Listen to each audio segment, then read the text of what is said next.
नमस्कार, माझं नाव प्रतीक चौले.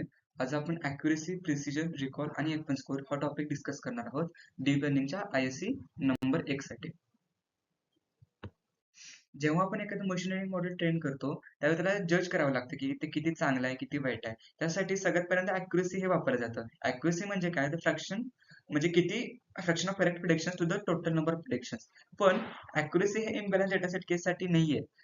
समजा 95% सॅम्पल्स हे डेटासेटमध्ये निगेटिव्ह आहेत आणि 5% हे पॉझिटिव्ह आहेत. तर मॉडेल जे सगळ्यांनाच निगेटिव्ह सांगतं त्याची अॅक्युरसी 95% येईल, जी की चांगली वाटते.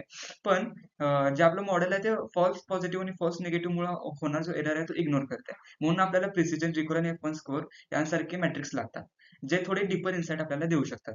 आणि हे आपल्याला डिसाईड करू शकतं की मॉडेल किती सेफ आहे, युजफुल आहे आणि रिलायबल आहे त्या स्पेसिफिक टास्कसाठी. आपण एक्झाम्पल घेऊया मेडिकल डायग्नोसिस, कॅन्सर डिटेक्शन मध्ये. समजा मॉडेलसाठी 95% अॅक्युरसी आली, पण ते मॉडेल आपलं बऱ्याच कॅन्सर पेशंटसाठी चुकू शकतं ज्यावेळी आपल्या डेटासेटमध्ये इम्बॅलन्स असेल. आता अॅक्युरसी म्हणजे काय? तर ratio of correctly predicted samples to the total number of sample. इथे फॉर्म्युला आहे जो आपण परत डिस्कस करूया, जे आपल्याला कन्फ्युजन मॅट्रिक्स म्हणजे काय हे समजेल. आता हे क्लासिकल स्टॅटिस्टिक्स मधून डिराईव्ह केलेलं आहे, म्हणजे एकूण सगळ्या ट्रायल्स मध्ये किती आपला पोर्शन आहे तो करेक्ट आउटकम देतो. आणि आपण जसं सांगितलं होतं की हे मिसलिडिंग आहे क्लास इम्बॅलन्सच्या केसमध्ये. प्रिसिजन म्हणजे काय? प्रेडिक्टर पॉझिटिव्ह मध्ये किती ऍक्च्युली पॉझिटिव्ह होते. आणि ज्यावेळी प्रिसिजन हाय असतो तेव्हा आपलं मॉडेल कमीत कमी फॉल्स अलार्म्स देतं. आणि हा पण मिसलिडिंग आहे इम्बॅलन्स डेटासेटच्या केसमध्ये. एक्झाम्पल घेऊया आपण स्पॅम डिटेक्शनचं. समजा आपल्या ह्याच्यामध्ये 50 ईमेल्स हे स्पॅम आहे असं सांगितलं आपल्या मॉडेलनं, त्यापैकी 45 आपले स्पॅम होते ऍक्च्युली. तर याची प्रिसिजन समहाऊ 90% येईल, म्हणजे कमीत कमी आपलं हे आहे फॉल्स अलार्म्स आहेत, कारण प्रिसिजन याचं आहे ते 90% जे प्रिटी हाय आहे. आता रिकॉलला सेन्सिटिव्हिटी किंवा ट्रू पॉझिटिव्ह रेट सुद्धा म्हणलं जातं. म्हणजेच काय? तर ऍक्च्युअल पॉझिटिव्ह किती आपल्याला डिटेक्ट करता आले. तर हे पण क्लासिकल स्टॅटिस्टिक्स मधून केलं गेलंय.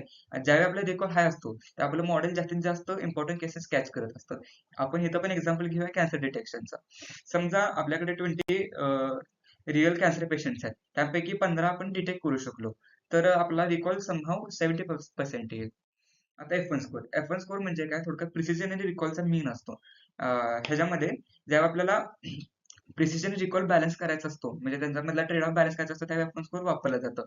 आणि हे जे युजफुल ठरतं ज्यावेळी आपला डेटा सेट असेल तो इम्बॅलन्स असतो. आता आपण वर्किंग अंडरस्टँड करण्यासाठी पहिल्यांदा आपण अंडरस्टँड करूया कन्फ्युजन मॅट्रिक्स म्हणजे काय असतं. कन्फ्युजन मॅट्रिक्स हे 2x2 टेबल असतं, ज्याच्यामध्ये प्रिडिक्शन्स आणि ऍक्च्युअल आउटकम हे कम्पेअर केले जातात. त्याच्यामध्ये 4 कंपोनंट्स आहेत. ट्रू पॉझिटिव्ह म्हणजे मॉडेलनं पॉझिटिव्ह रिझल्ट दिलाय आणि ऍक्च्युअली पॉझिटिव्ह आहे. फॉल्स पॉझिटिव्ह म्हणजे मॉडेलनं पॉझिटिव्ह रिझल्ट दिलाय पण ऍक्च्युअली निगेटिव्ह आहे. ट्रू निगेटिव्ह मॉडेलने निगेटिव्ह रिझल्ट दिलाय आणि ऍक्च्युअली निगेटिव्ह आहे. फॉल्स निगेटिव्ह मॉडेलने निगेटिव्ह रिझल्ट दिलाय पण ऍक्च्युअली पॉझिटिव्ह होता. कन्फ्युजन मॅट्रिक्स अशा पद्धतीने दिसतो. आता आपण अंडरस्टँड करूया स्टेप्स. आता हे मॅट्रिक्स कम्प्यूट करण्यासाठी आणि इंटरप्रेट करण्यासाठी काही स्टेप्स आहेत. पहिल्यांदा म्हणजे आपल्याला मॉडेल मधून प्रिडिक्शन घ्यायचे असतात टेस्ट डेटा सेटवरती. मग आपण कन्फ्युजन मॅट्रिक्स बिल्ड करतो, ज्याच्यामध्ये आपण true positive, false negative, true negative आणि फॉल्स निगेटिव्ह काउंट करतो.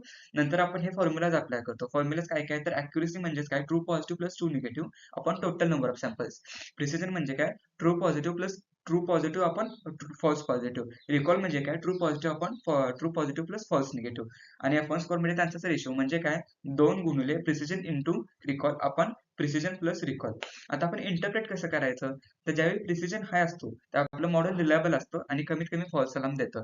ज्यावेळी आपला रिकॉल हाय असतो त्यावेळी मोस्ट पॉझिटिव्ह केसेस आपल्याला सापडतात, आपल्या मॉडेलला सापडतात.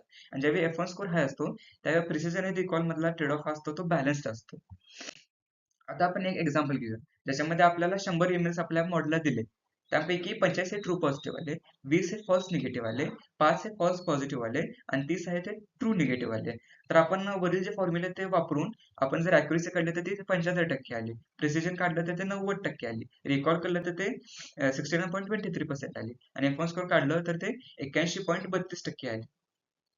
तर याच्यावरून आपण काय सांगू शकतो? तर अॅक्युरसी 75% म्हणजे काय? 4 पैकी 3 केसेस आपल्याला करेक्टली सापडतात.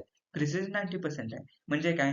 आपलं मॉडेल जे आहे ते कमीत कमी फॉल्स अलार्म देतं आणि आपलं प्रिसिजन बऱ्यापैकी चांगलं आहे. रिकॉल 23 आहे. म्हणजे काय 30% ऍक्च्युअल पॉझिटिव्ह केसेस आहेत त्या मॉडेलला सापडत नाहीये आणि F1 स्कोर आहे तो 81.3% आहे. जो आपल्याला काय सांगतो तर त्याच्यामध्ये डिसेंट बॅलन्स आहे प्रिसिजन रिकॉल मध्ये, बट स्टील रिकॉल आहे तो थोडासा कमीच आहे. आता लिमिटेशन्स काय आहेत ह्याचे मॅट्रिक्सचे ह्या, तर आपण जसं डिस्कस केलं तर अॅक्युरेसी जी आहे ती इम्बॅलन्स डेटासेट वरती चांगलं काम नाही करत. जसं की इथे एक एक्झाम्पल घेऊया. जर आपल्या ह्याच्यामध्ये 99% पेशंट्स हेल्दी असतील आणि 1% पेशंट कॅन्सर पेशंट्स असतील, जर आपलं मॉडेल चुकीचं ट्रेन झालं आणि सगळ्यांना जर ते हेल्दी बोलायला लागलं तरी सुद्धा त्याची अॅक्युरेसी 99% दाखवते, जे की आपल्याला चांगली वाटते बघताना. आता प्रिसिजन वर्सेस रिकॉल ट्रेड हे काय आहे, तर ज्यावेळी आपलं शक्यतो प्रिसिजन ज्यावेळी चांगला असतं त्यावेळी रिकॉल कमी असतो आणि ज्यावेळी रिकॉल चांगला असतं त्यावेळी प्रिसिजन शक्यतो कमी असतं. आपण एक एक्झाम्पल बघूया. ज्या आपलं एक्झाम्पल असतं की स्ट्रिक्टर ट्रान्स फिल्टरिंग करायचं आहे आपल्याला, तर त्यावेळी आपल्याला प्रिसिजन चांगलं असतं आणि रिकॉल जनरली कमी असतं. आणि लेटंट स्पॅम फिल्टरिंग मध्ये उलटं, रिकॉल हा चांगला असतो आणि प्रिसिजन हे थोडंसं कमी असतं. आता F1 स्कोर लिमिटेशन. आता F1 स्कोर प्रिसिजन आणि रिकॉलला इक्वली इम्पॉर्टन्स देतं. म्हणजे काय, पण काही केसेसमध्ये आपल्याला रिकॉल किंवा काही केसेसमध्ये आपल्याला प्रिसिजन जास्त इम्पॉर्टंट असतो. जसं की इन मेडिसिन मध्ये रिकॉल हा आपल्याला म्हणजे चांगला असणं गरजेचं असतं आणि किती डिग्री कोणाला द्यायची हे पण आपण ठरवू शकत नाही F1 स्कोर मध्ये. अजून एक आहे की आपलं मॉडेल किती पर्सेंट कॉन्फिडंट आहे, म्हणजे किती प्रोबॅबिलिटीने ते कॉन्फिडंट आहे हे आपण मेजर करू शकत नाही या मेट्रिक्सनं. आपण एक एक्झाम्पल घेऊया. आता मॉडेल बी बघितलं तर ते 99% शुअर आहे की ते स्पॅम आहे आणि मॉडेल ए बघितलं तर ते 51% शुअर आहे की ते स्पॅम आहे. पण दोन्हीचं पण मॅट्रिक्स येणार ते सेम येणार आहे. आपण हे समरी काय सांगू शकतो तर अॅक्युरसी म्हणजे overall correctness of a model आणि हे मिसलिडिंग आहे इम्बॅलन्स डेटासेटसाठी.